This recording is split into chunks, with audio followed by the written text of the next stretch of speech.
Obviously, not losing football game, you're having the most fun in the world. But just like the camaraderie around this building, the chemistry that's been built since that 2020 year, everything's just been positive and energetic and everything moving in the right direction. So it's just a blessing to be a part of the ride and another piece of the puzzle, honestly.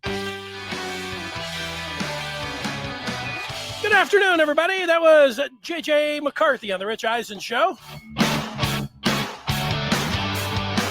Dennis Fithian with you here. We're ready to get things underway. Hope everybody had a wonderful Christmas. I'm hoping that it continues on through today. A lot of people that have, let's say, regular jobs, air quotes around that, they get today off because Christmas was yesterday. And then you either get it Friday or today. I think most people today. And then there's a lot of people that just take the whole week.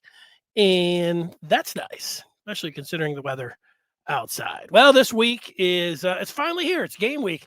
And that was J.J. McCarthy. And if you just listen to that, I'm going to play it again because J.J. McCarthy, just everything that he says in one soundbite. Can you imagine being a Michigan football fan and just hearing your quarterback say, it's just the life, man, everything. This is great, puppies and, just the world's your oyster. Everything's awesome. Let's just listen to J.J. McCarthy again. It's an awesome soundbite. Obviously, not losing football game, you're having the most fun in the world. But just like the camaraderie around this building, the chemistry that's been built since that 2020 year, everything's just been positive and energetic and everything moving in the right direction. So it's just a blessing to be a part of the ride and another piece of the puzzle, honestly. Camaraderie, chemistry, being along for the ride. He always leaves that as he knows. He's not, you could say, well, they're acting like, they're resting on their laurels or something. Not at all. McCarthy's always like, he's got his eye on the prize and, looking towards Saturday, New Year's Day and beyond. So it's fun. It's going to be a fun week here on the Maize and Blue Review. I'm going to watch a lot of bowls, a lot of football as we get ready to go for the first semifinal. It feels like a real a little prize fight, championship fight. See, to get to the national championship game, what Michigan, as you know, is trying to do. We're going to talk with Jim Scarcelli. We're going to bring in the former Wolverine, and let's see if we can connect with him right now. I do want to tell everyone, I mentioned this during the Christmas week and now New Year's week. Which we are right now. I want to tell you, if you missed the chance to give yourself or somebody else the gift of the Maize and Blue Review, it's holiday season continuing on. We're going to see some family and friends tonight. Got one of those, what do they call that? Secret Santas. So, what I think, if you're somebody that liked Michigan and you're the Secret Santa and you slid them a Maize and Blue Review subscription for the year and they can know everything about Michigan, that would be the way to go. Go to michigan.rivals.com. You can get in there today. All right, let's talk with the former Wolverine Jim Scarcelli. Let's connect. And here he is. Scar, how you doing? Did you have a nice Christmas? Watch a lot of football? Oh yeah, we had football, we had food, we had fun. The 3 Fs, man. It was a great weekend, and we're filming. We're going today on Monday the 26th, and the Wolverines are getting on the plane. I think Coach Harbaugh said they were leaving on the day after Christmas. When I played for New Year's Day bowl games, we always used to leave on Christmas Day. And I kind of like the way Jim's doing it. So they are getting on the plane and get out of this cold weather and get ready for a victory. Yeah, I kind of wish I was with them heading out to the warm weather and getting ready. The football, the thing is, it was a great holiday weekend and everything, Christmas. And then they just got more football. I was just counting it down. There's the Quickie Lane game at Ford Field today. And then there's 19 bowls, including that one today before Michigan kicks off 4:00 on Saturday. It's game week. It's exciting. I mean, you can watch football I was also counting up the hours. Man, this is 40 some odd hours you could sit around watching, just till Friday if you wanted to take all that in. So we're going to get to a couple different things with Jim Scarcelli, and what we have come to expect is that we're going to see, some tape and some film, and we've got that, some film analysis. Also, Scar went to practice, and we will pick his brain on what he saw. That's going to be fun. But Scar, before we get to practice and everything else, we've had all these. We've had some bowl games, and we've gone through a recruiting cycle with last week. I imagine you have some thoughts on what's transpired over the last week since we talked to you last Monday. Danny, real quick about that Quick Lane Bowl here in Detroit. That's a big game for a former Michigan quarterback who's the head coach at Bowling Green. Scott Loeffler, he struggled his first couple years, and he finally had, he had a winning season here. He's got a couple Michigan guys on his staff. He's got the old linebacker there. He's got a guy played with Eric Campbell on his staff. So what's his name? Morrison, the old linebacker. Yeah, he's running his defense. Anyway, that's a big game for a Michigan quarterback, a guy I know. I worked at camp with him. Hope he has success today. But a lot of Danny, just some thoughts around the Big Ten, real quick. Some things I'm seeing. Purdue, they got the defensive coordinator from Illinois, who was at Missouri. He wasn't just first time, flash in the pan, successful defensive coach. And he worked under Bielema for a couple of years now, and he was outstanding. That defense was outstanding, but he took 3 guys from the Illinois staff. So, Brett Bielema now, again, this is the sign of a great coach.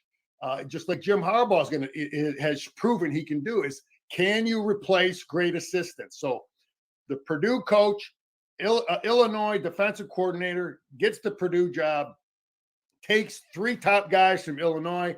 That's going to affect Illinois.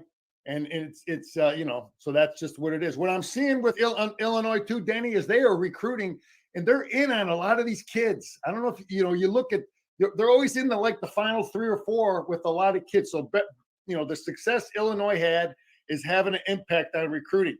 Nebraska, he went out and signed a real good quarterback from Georgia Tech. There's a kid he started 26 games. We play Nebraska next year. It's of note because I thought the kid was a pretty good athlete, and with a good coach, having that experience, it's going to be something we're going to have to deal with. I think Wisconsin, Denny, I think the days of the Wisconsin Barry Alvarez blueprint of, the 3 tight ends playing a phone booth football, I think from what I'm seeing from Fickle and the type of people he's bringing in, I think he's going to run what he ran on offense at Cincinnati. So that's just my observation. I think the days of the big, huge offensive lineman and the 3 tight ends is something.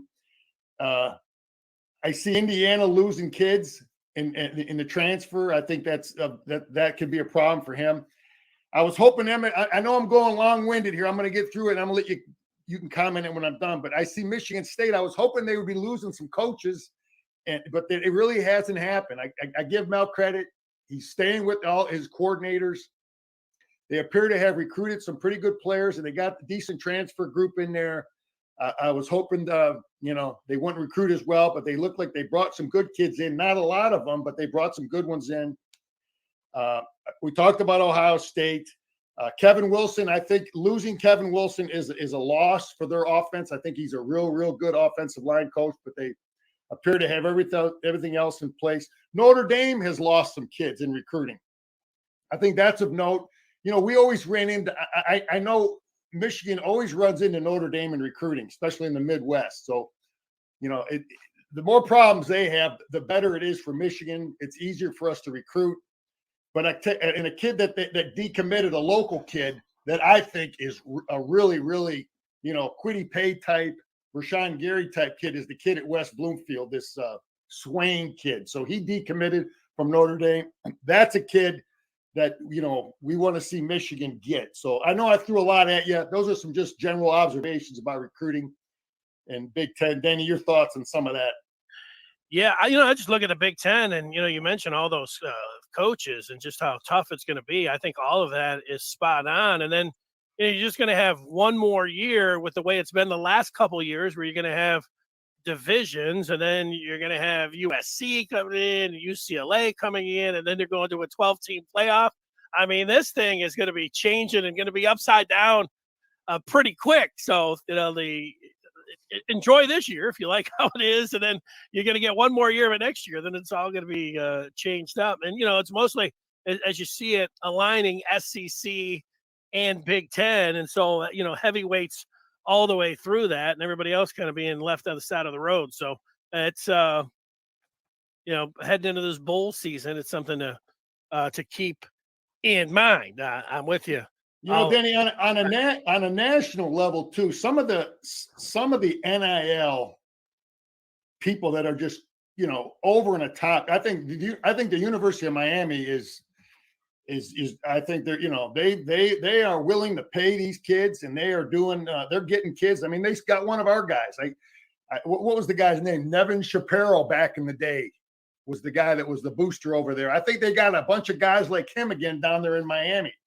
But from what I'm hearing, Alabama, Miami, and I think they're getting kids from Ohio State, which is a good thing. So some of the criminal, over the top NIL, I don't know if it's fair to call it criminal, but some of those people it's actually helping Michigan in a way, because it's hurting Ohio State's ability to recruit against those guys too. And I think they're losing some kids to Alabama, Georgia, Miami, and those people that are really, really NIL-ing it up, if that's a word. So that kind of stuff can help Michigan. Yeah, that part's gonna, as it changes and people, figuring out their strategy. Obviously, Miami and Texas A&M, those are two that have right from the jump decided, yeah, we're going to pay you. Signing bonuses come on in, and recruiting wise, you look at it, and I'm sure their fan bases last year, Texas A&M, that was like one, the greatest classes ever. But then they, completely fell apart on the field, and they're giving their coach $75 million. They can't get out of it. Now they're looking at it, and all the kids are running to the portal. So Michigan being able to hit the portal like they were able to was, that was the strike back, from the Wolverines. If we were sitting here in Michigan, I mean, they're in the college football playoff. That's what really matters. But if we were sitting here and they weren't able to get anybody out of the portal, and they had the recruiting class that they did, people are going to say, man, they've got to change the way they're doing things. But I think people are a little bit hopeful that with name, image, and likeness, and with guys, you can get them the second time around after they get their big money, or they want to hit, picking and choosing and, figuring it out.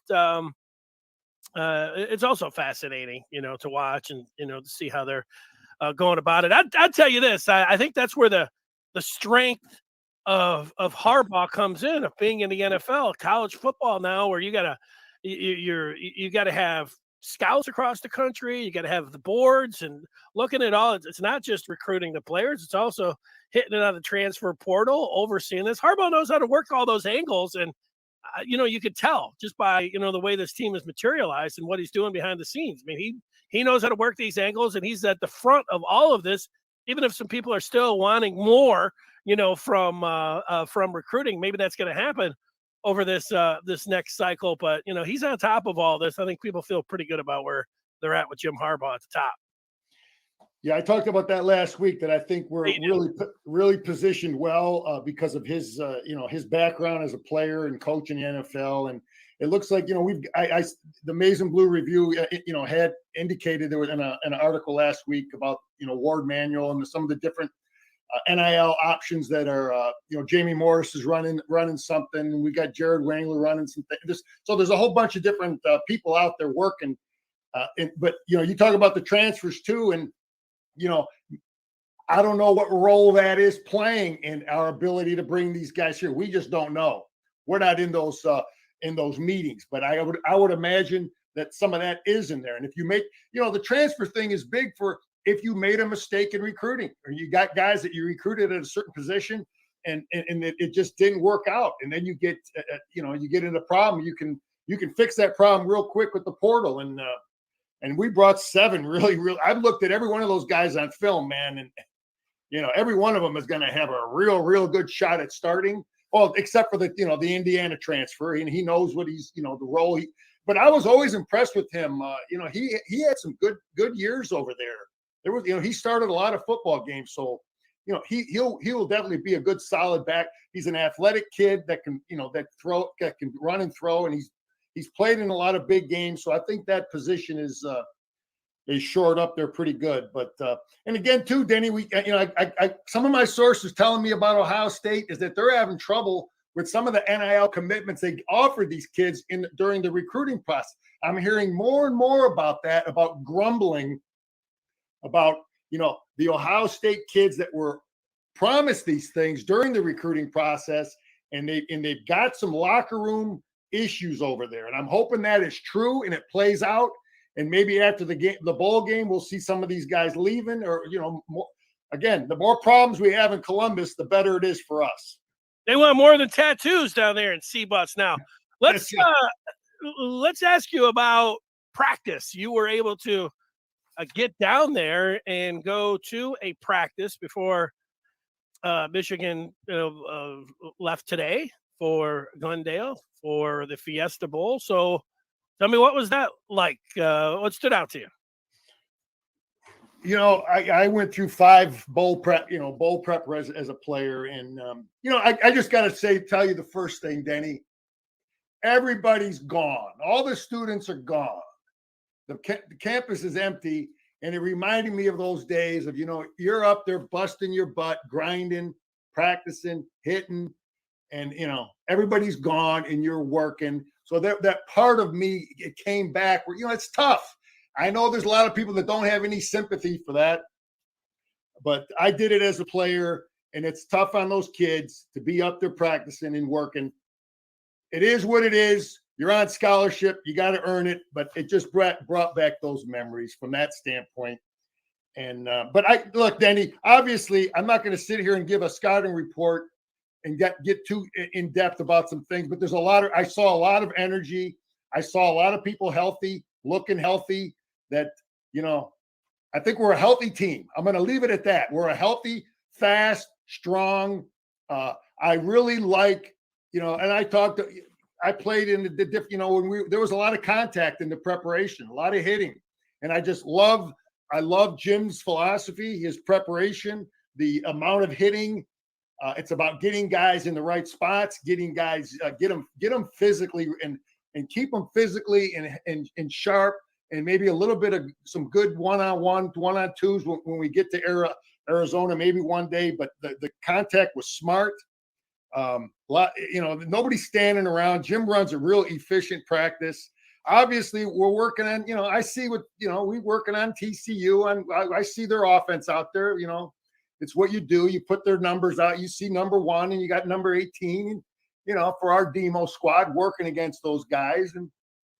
And I saw some of the things we're doing, and I think, we're going to have a great plan to defend the same things we're going to talk about when we look at film. Our coaches see the same thing. So they were working on the TCU offense and the TCU defense. That's no surprise. Everybody does that. Go ahead, Danny. Do you want to jump in, or? Yeah, of course I do. What about the one-arm bandit? We saw him have the great game against Ohio State, but the right hand was all clubbed up. I would assume that by the time that they play Saturday, he would have less of a whatever constriction or the padding that he had on there. But did you feel good about maybe that Donovan Edwards to get out, maybe catch some passes? I just, man, you come right to the question, man. Danny, you don't play. But listen, I said we're a healthy bunch. I see him. I think you answered the question pretty good. Those 3-4 weeks are going to get him, damn near 100%. So he was out there running around looking good. I'll just say that. Well, that's good, Scar. Like I always hear about bowl practices, and there's I don't know if they set aside a couple periods, and I don't know if it was the specific day that you went, but I always hear how they work a lot of the true freshmen and the redshirt freshmen and the non-starters. They get a lot of work in certain periods. I was going to get to that. Yeah, that's one of the things about it's. The day I was there, and they might even have some scrimmages for those young guys because those 15 just run basic football. Some of the guys that aren't in the too deep or getting a lot of work. But yeah, that's something that those 15 practices are huge to give you a head start. Developing, getting guys ready for the spring, just give the coaches an idea where guys are. So I didn't see much of that, but I believe you that you're absolutely right. Those are things that are going to get done. I want to talk about a guy though, Denny, that I don't hear in the media. Jim doesn't put the guys in the program like other schools. They'll have a bunch of these analysts. There's a bunch of guys that it's just his philosophy, or Michigan's coach, whatever. I don't know who makes that decision, but there's a guy named Phil Bromley. He's been there. He is our video technical guy. You have a football program. You better be up on the latest technology, just like any type of business. You better warfare business. You better have the newest and latest technology, or you're going to get beat. And we've had a guy there that he's been there since like 85, right when I was finishing up, and he is outstanding. His name's Phil Bromley. Somebody needs to do a story about these guys, about him, because our video and the technology they have there at practice to look at film right when it's going on in practice, and a player can see it, and we're just at the top of the game with video technology. And Phil Bromley, I'm just giving you a shout out. I've known him a long time. I shook his hand and said hello to him. And I'm like, no one ever talks about this guy, and he's a critical part. He's an unsung hero. And I had the privilege of talking to Coach Minter, our coach's dad, who was a longtime great college football coach. He put Cincinnati on the map as a head coach, and he's down there. And I think Jim has done and I talked about this in the past. Obviously, we have some great assistant coaches and strength coaches. Those are the guys you can see in the program. But there's a lot of really, really good people. I've said this before, that are analysts, people that are, not in the program. And Coach Minter, when I'm talking about the dad, Rick is just a great source, I know, for our defensive coaches to have around. And he's a real brilliant guy. I talked to that guy, and man, I'm like, wow. I'd love to have a guy like that hanging around my practice. So he's a sharp guy, and he's contributing. But Denny, looking at it, I just felt real good. I'm seeing the same things that I'm seeing on film. I like our matchups. We'll get into this film and look at some of the things I think are just weaknesses of what TCU does on defense against us. And they have strengths, but they got weaknesses. And I think we'll be able to take care of our weaknesses and minimize them better than they will. Yeah, I just wonder, you say all that stuff about videos and analysts, and you're talking about Jesse Minter and his family and everything else. And one of the big things, it's one of the big stories for Michigan this year, is how they have come out in the second half, both on offense, but especially on defense. And whatever their game plan was in the first half, and, how they fine tune it and come out and play in the second half, it's been extraordinary. It's been, legendary actually this year with how they played. And, I saw it, and I know it was tongue in cheek, and it was rivals of Michigan. Some of those, like, there needs to be an investigation on what Michigan's doing at the half, because whatever they're doing must be illegal. And everybody's just groaning about it because Michigan's been so good.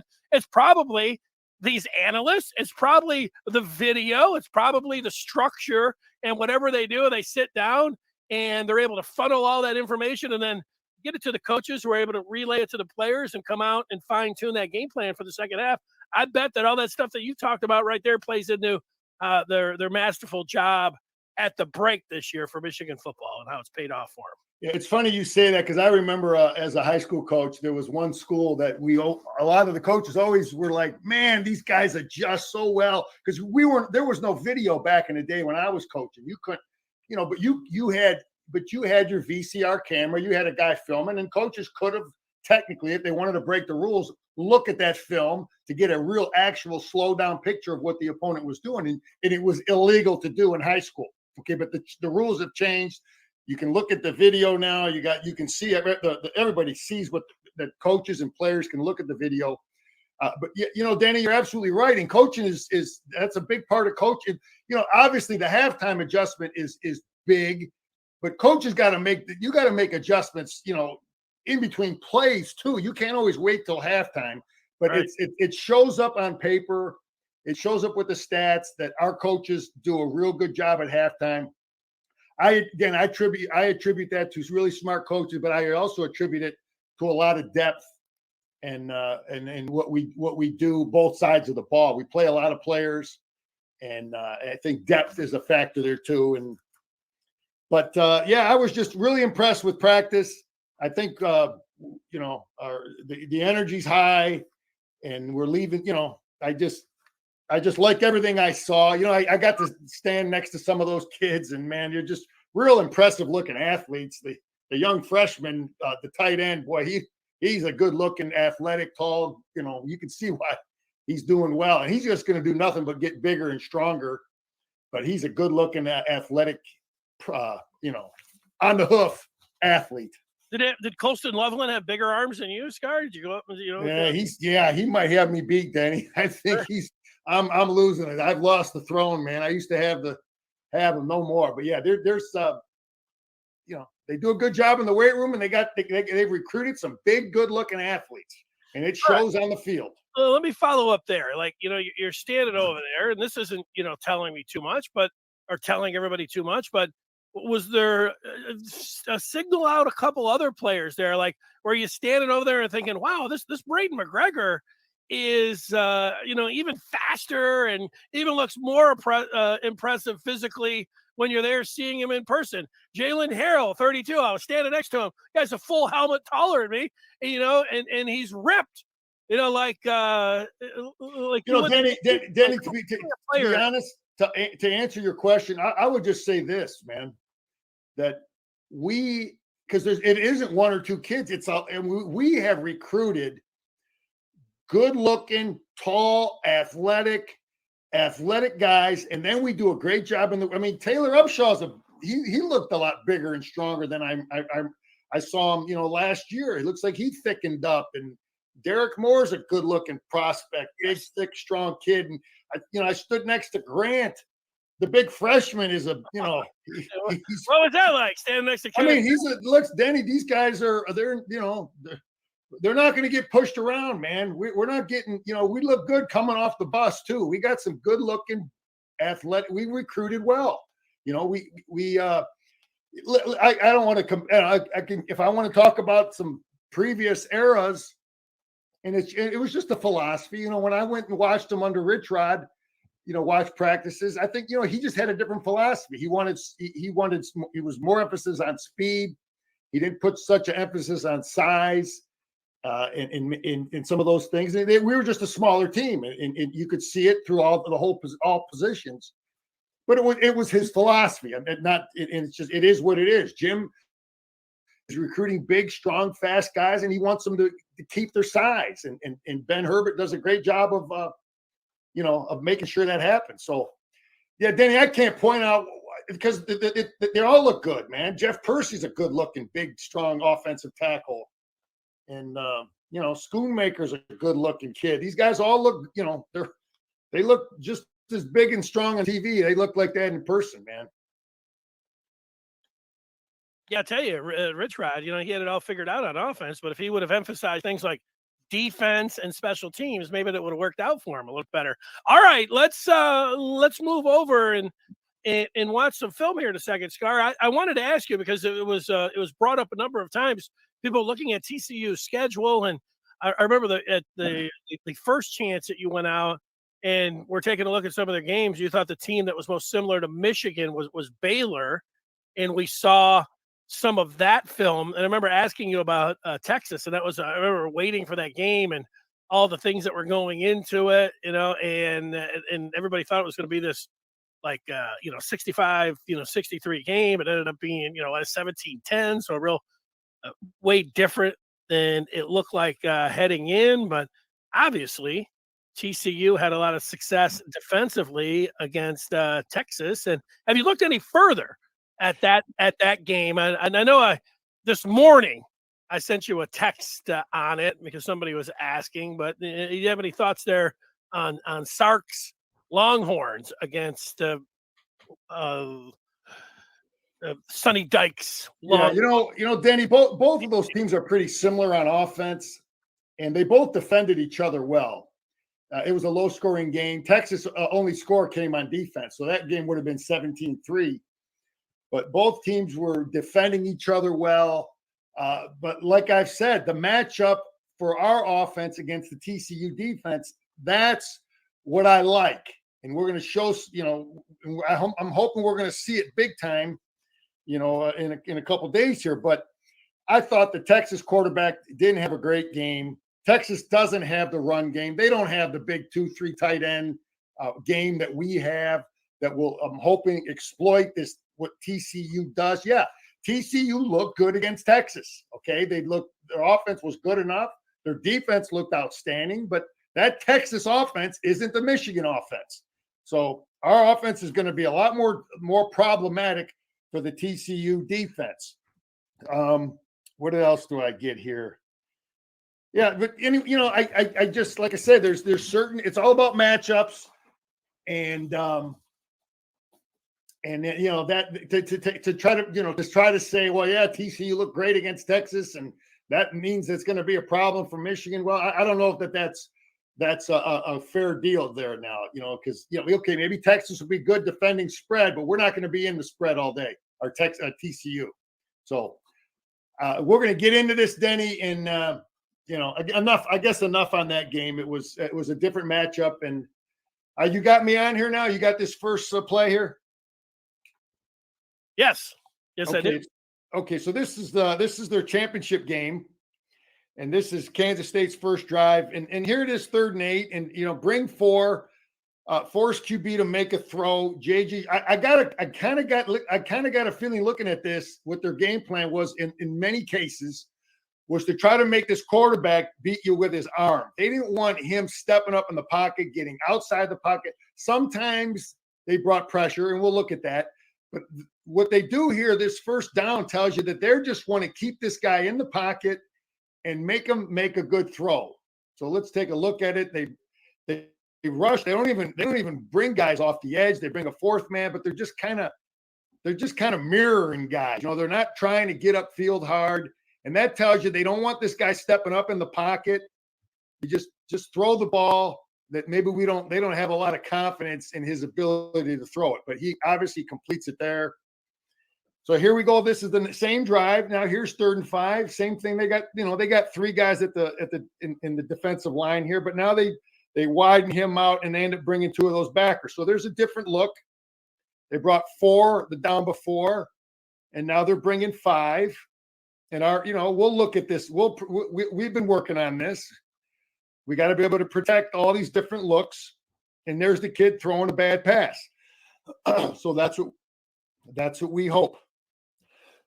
Okay, here's TCU on offense. And again, we got to know we're 1-18. It looks like 1 always lines up to our right. From the games I watched, looks like it makes it easy for the players. The quarterback knows, it's just easier. Some coaches believe in that. So he's going to be on our right. 18's over here. 4 is here. And then 27 works in here. But he's the go-to guy. I talked about it. We're going to start. You got to know where number 1 is. Here's 2nd and 7. You got to know where number 1 is. Here's a fade to him on the sideline. Good throw. I mean, that's a beautiful throw. He's a big 6'4" kid. He is a guy that, like I've said it before, day 1, they put it in. You got to know where number 1 is. All right, here's 3rd and 3. Throwing deep, 3rd and 3. So this is Sonny now. This stuff, Denny, this is Jeff Brom type stuff. But again, look at the field position. You don't always play by the rules. He's not just looking to get the first down. And, our coaches have to say, all right, Sonny is not predictable. He's throwing a deep pass on 3rd and 3. And, it's not completed, but he does it. So all coaches don't have that kind of a mindset. But our players got to know it. Our coaches got to know it. he's, like I said, he's probably planning on going for it on 4th down or whatever. Makes that decision a little easier, but which he did. Let's see what he did here, and he completes it. So you got to know who you're going against. He's throwing bombs on 3rd and 3. All right, here's 3rd and 9. What do we got here? Tough QB takes, hit, and delivers. The protection is pretty good. I'm, watching these guys, they protect pretty good. 3rd and 9, they do a good job. I've seen a lot of different schemes and stunts. Hopefully Coach Minner and Elston have some plans and we can beat some of these guys. But they get a little pressure there, and this kid throws a dime. So he's tough, some pressure, takes a hit. He's a good player. Yeah, he's impressive. He keeps his head up the whole time. And he can deliver the ball and he can run. All right, here's on the goal line now. This is the stuff now I talked about, Denny. We don't see 2 backs. We haven't seen it. And we have not seen this play all year. It's 3rd and 1. We have not seen this play. There's a tight. I think that might be a tackle, but there's 3 here. 3 big dudes here, 3rd and 1. So this is a heavy run formation, and they like quarterback power. So this is we ran something similar to that with JJ against Ohio State. Yeah, in fact, pretty very similar. We didn't run it from that. We had 1 back in the game. They run it with 2 backs. So this is power. They're going to block down, and they're going to kick over here. So we run it. We got to be aware of it. This kid is a big physical quarterback, and they're going to run him. They're not afraid to run him. Okay, so now they just converted that 1st down. Now here's 1st and goal. He's throwing the ball on 1st down. So again, this guy he goes against the grain. Got to know it as a player. We got to know it as a coach. He's not one of them guys just going to slam it in there 4 times. So he's ready, willing, and able to throw it on 1st down. All right, here's another drive from their offense. Sonny likes the bomb. The number 7 this time. Okay, it's 1-18 and 7 in 3rd and 7, but he'll throw it. This time it's the number 7 down here. We saw number 4. We saw 27. So there's 5 guys that he'll throw it to. And here's 3rd and 7, throwing the deep one. Maybe it was something Kansas State was doing. Maybe it was this corner right here that they thought was weak.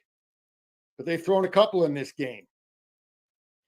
So we got to defend the deep, the fade, the deep 9 route, whatever you want to call it. We got to defend it. This guy will throw it and run it a lot, and not afraid to do it. We have to, he's got some big receivers, and he's going to let them try to go out and jump ball some situations. Here's 2nd and 2, the 3-man front. This is obviously a rundown. He doesn't care about getting pressure, but, just look at this. Just no kind of pressure with that 3-man front. And Kansas State's throwing a bomb there, a deep one. But, again, these guys, they're not – I would say they're not a real get after you, try to get your quarterback on the ground. Occasionally they do it, but not too much.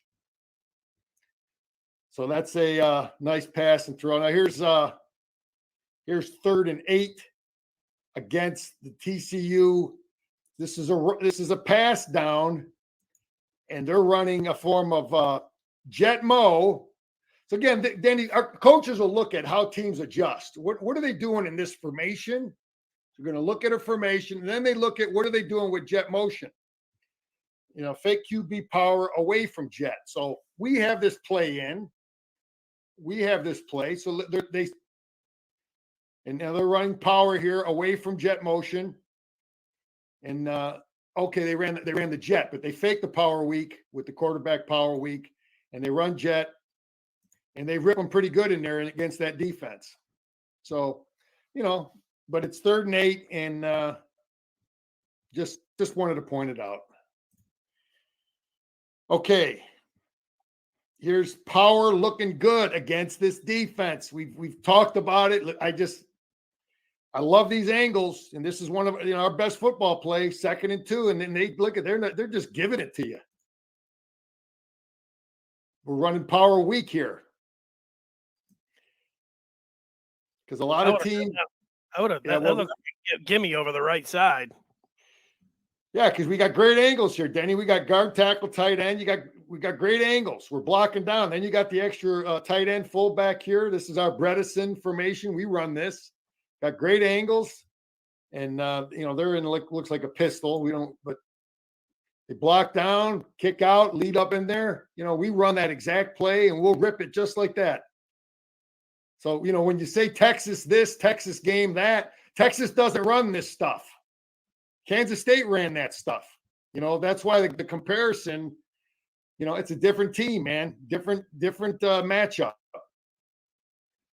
Okay, here's TCU. Like the adjustment to this formation and jet motion. So here's Kansas State running jet motion. When I say I like it, that means it probably is a flaw. Because anything I like means TCU looks bad defending it. You follow me? Yeah. So anyway, I like it. Because it's 1st and 10, and we run this play here. So here's jet sweep. This formation. Our coaches are going to say, all right, what is TCU in this doing this formation? And this is a great look, man. We got easy blocks, jet sweep. I mean, look at that. Down block here. There's nobody even. This guy ain't blocking someone till here. So this is just a beautiful look. Oh, I hope they give us that adjustment. Man, we're going to be looking for that. So that's a great look. Here's empty. What does TCU do against empty? What's the down? Can't see the down and distance. Could be 1st and 10. Let's see what they do in empty. They just rush 3 in this situation. And JJ is going to do the same thing to Ronnie Bell. So that's an empty adjustment. Looks like a lot of 5 under, 3 deep against empty.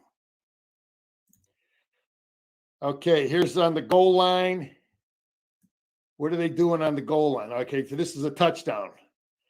So let's see what I got here.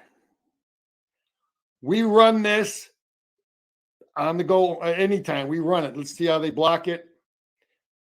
Okay, this is our read. We've done this. We made a living with this. So JJ's got to read this thing. He could give the ball here. He probably could have scored either way. But he pulls it here. This is the Kansas State kid against the TCU defense. So we run the exact same play, and JJ's got to make the same read. But I think it's a touchdown either way.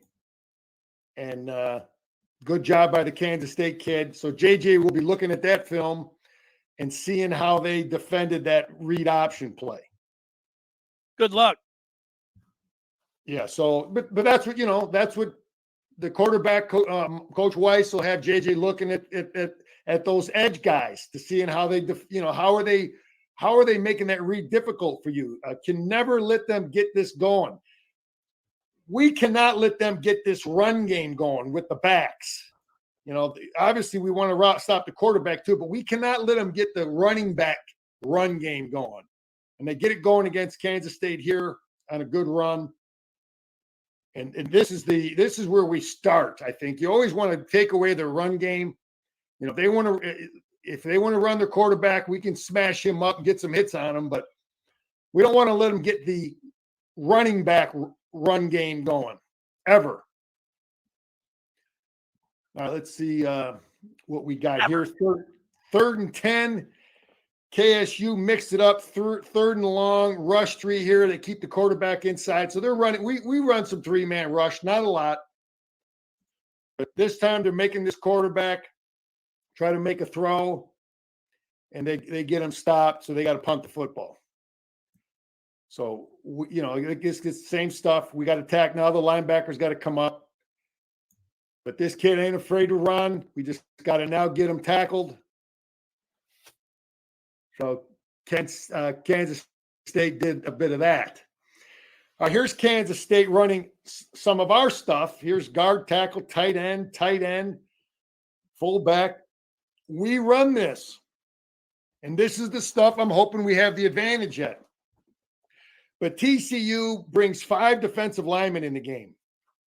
So they've seen it. This is one of their adjustments. You bring big dudes in, we're bringing big dudes in. And this is a big play, 4th and 1 in this game. And Kansas State just doesn't block it. They don't block this kid. They don't cut down. They don't cut off. It's just poor blocking. Our tight end's we're going to block this kid in here. This kid beats this tight end. We're going to block him better than that. It's just poor blocking. But yeah, TCU will adjust to what we do, but we're going to execute a hell of a lot better than that garbage we just saw there. Garbage. So here's 2nd and 4. Again, they're rushing 3 guys. So we haven't seen much pressure. So I guess I got don't fall asleep, JJ, because I think their quarterback got so comfortable with not getting pressure, that you fall asleep. You know what I mean, Denny? Yeah, JJ will be able to get away from that guy. He'll run over to the other side. Yeah, and this, and our guy, that's what JJ's been doing all year. Is anytime a guy takes an inside go, he's taking an inside go on. This is our right tackle, Barnhart. This guy pins him inside decently. Right now, JJ's running. This kid stands in there like a stiff. They put him on the ground. I guess my point is, JJ will look at that film. Our offensive linemen will look and know that their guys will take inside goes, and we got to make them pay when they do. Finally, pressure, get QB down, study offensive line technique. So our defensive line, Coach Elston, they're going to look at the pass protection techniques of all these offensive linemen. It's 3rd and 7, and this kid just beats him off the edge. And that can be any of the Michigan Wolverines. That can be Morris. That can be McGregor. That can be Upshaw, Harrell. We got that. So this kid, that's good. That's good to see. I like seeing guys like that get beat like that because, that's good. We're going to beat that number 77 just like they did. Yeah, that's Oki's game. He could just straight line Oki, it. Right yeah. Fill in the edge guy. We got a lot of guys that we play in there that are every bit as good as that. So here's 1st and goal. 2 backs. Again, we don't see much 2 backs. They motion out. And I think this is darn near exactly. Let's see how they run this. Now they're running power weak away from the motion. So they jet one way or they motion one way and then we saw this play. They're going to power here with the quarterback power. So quarterback run is huge in this football game. Huge. So that's quarterback power. They got 3 dudes in there. They're blocking down. They're leading here. He's going to work up and through here. He's going to get in there. And that's too much. So quarterback power, and that's high on my list if I'm coaching the Michigan defense. Here's 1st and 10. Kansas TCU is down. Hail Mary to number 1 and QB runs. I talked about that being a big emphasis if I'm coaching the defense. Hail Marys to number 1. Yeah. And knowing how to get, and work and being concerned with the quarterback stepping up in the pocket. And, here they are throwing it to them. They get the pass interference. So, I guarantee you we've worked a lot of throwing up the ball to number 1 in practice. No question. All right. So this stuff, we got to stop it. 1st and 10. I don't even know what it is yet. Let's take a look. I got my notes. That's too much. That's the quarterback run I was just talking about. This stuff, it's tough. The Lions got killed with this play. Danny, we're Lions fans, right? Sometimes. Our guys are going to be looking at this. What are we going to do here? And he knew the coverage. I talked about this in the other film. I'm like, they run a spread formation, 2 guys here, 2 guys here, get the defense extended out, and it gives more room for the quarterback to run. What's the coverage here? They get these guys blocked. I don't know if it's man coverage, but you get man. That's too much for that quarterback run. We got to have an answer for that play. More headaches to keep the defensive coaches up. So here's 4th and 2. 4th and 2, 22 formation, and quarterback run inside now. That's a predetermined run. So we saw the quarterback run with the read off the edge. Now you got more quarterback run just on a draw with one back. So he's not afraid to run, this kid. And this stuff is real tough to defend, especially when you have, Denny, we're going to be looking at this and you're going to say, oh, people are going to say, why don't you watch stop the quarterback, stop the quarterback, stop the quarterback. Well, you got number one out here, man. I know it's 4th and 2, but still they're losing the game. You got these receivers out here that you have to worry about. And now you got inside run, quarterback draw. So just problematic, man. These are the plays I remember as a defensive coach, keep you up at night. So here's empty on this one of these final drives. They're trying to get the game to overtime. 2 minutes left, empty formation, 4 and 1, 4 guys here, 1 here. And he's got more empty quarterback. Looks like a power or what are they running? How are they blocking that? Looks just like a zone. They're just reaching it. So more quarterback run. Different ways of blocking it. And our guys would be ready for that, but that's out of empty. So he's a tough kid, and he's getting beat up. And but Denny, like you talked about after this game, you're like, why the guy just ran the ball down the field for TCU, but when the coach got on the goal line, he wanted to give it to the running back. So got to own the red zone.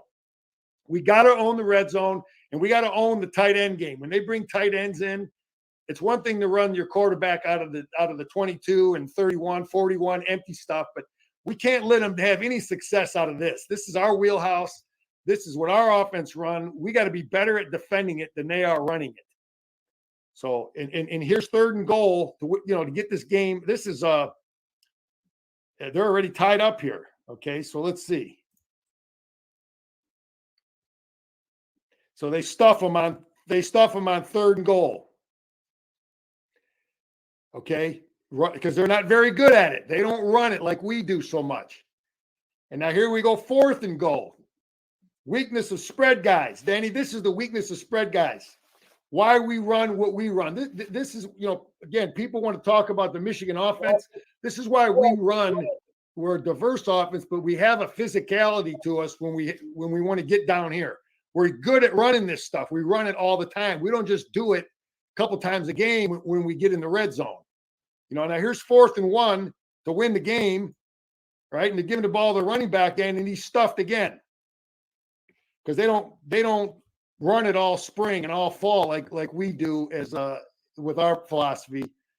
Anyway, they end up losing the game. They get stuffed twice down there on the goal line. Hopefully, Michigan, our offensive philosophy, our total overall program philosophy, that we'll own the red zone. And that's what I'm really believing, that we're gonna own the red zone on both sides of the ball. You look at some of those adjustments they have, with the jet sweep. They got the 3 linemen. Just our coaches are going to look at that, and hopefully we get some of those same looks that we can take advantage of. Where it's not just about a better player blocking this guy. It's the schematic advantages. We got 6 dudes where they got 4. You know what I mean? That's what you're looking for as a coach. Yeah, TCU's offense is impressive. There's no doubt. Max Duggan, the more I watch him, the more he reminds me of Jalen Hurts for the Eagles. It's not – and the part where, 6'2", 215, he's not looking just to, slide down for the first down. He's looking to square off his pads and run for that first down. He's a physical quarterback when he runs. That's impressive part about him. But this is the thing, TCU's, their offense is pretty good. They're right there with Michigan, Let's be honest, in scoring offense, but it remains, and I know they did a good job against Texas and Iowa State, but, Michigan's got a top 5 defense. TCU, they got a top 60 defense.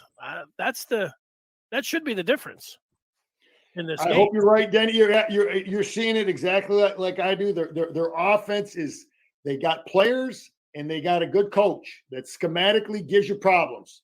They got empty quarterback runs. They got all the different stuff. And anytime you face a team that has so many different ways to run the quarterback, predetermined runs. And you got guys like number 1 and 18, and but you still got to start with taking away the running back runs. You start with that stuff, and then you got the passes, the deep, the what number 1 can do, and then the quarterback runs. But they are definitely well coached on offense with good players. But I see it exactly like you that we should be better. Our offense should really. We should be a 38-point. We should put some points on this team. We should put points on that TCU defense. Yeah, I think Donovan Edwards could run for 200 yards. I think J.J. McCarthy could run for 100 yards against that TCU defense. I think Michigan on defense, the reason I think they're going to give up some plays, but you just try not to give up big explosives. But, the Michigan secondary, in particular the corners, they kept picking on that 23 over and over in that game. I don't know if Michigan has somebody that they're just going to continue to pick on if they're going to leave some guys on an island. I think that what we saw against Michigan State, Michigan was able to make that adjustment. Probably was good that happened. So they'll be able to deal with that. Whatever they did in the second half to take Coleman out of it, do that. The biggest thing that concerns me is Duggan running the ball more than him throwing it. I know they got all those excellent wide receivers, but I think Michigan should be able to own the line of scrimmage, and I think that they should be able to run it up. Figuratively, literally. Denny, when I'm looking at this team too, when I look at TCU, if I'm coaching again the Michigan defense, I'm going to tell my guys, look, we are not going to get discouraged when TCU moves the ball between the 20s. Okay. But red zone, now they got to fight us. They got to fight us in the way we want to fight. Now you got to play a little more physical, and everything's squeezed in. So and we're going to it's same philosophy we had against the Buckeyes, man. They're going to go up and they might go up and down the field between the 20s, but now let's play. Let's get down here in our wheelhouse, and we're going to we own the red zone. Both sides of the ball win the red zone. Both sides of the ball. We own the red zone. I like it. All right, Scar. It's going to be a great week, finishing off of 22 and getting into 23. Great job, man. Great job this year. Happy New Year. I tell you, I don't even want to try to pick any games for us, Denny, because I don't know who's playing in these games. Now, this Michigan game, what's the line? 7.5? 8, yep.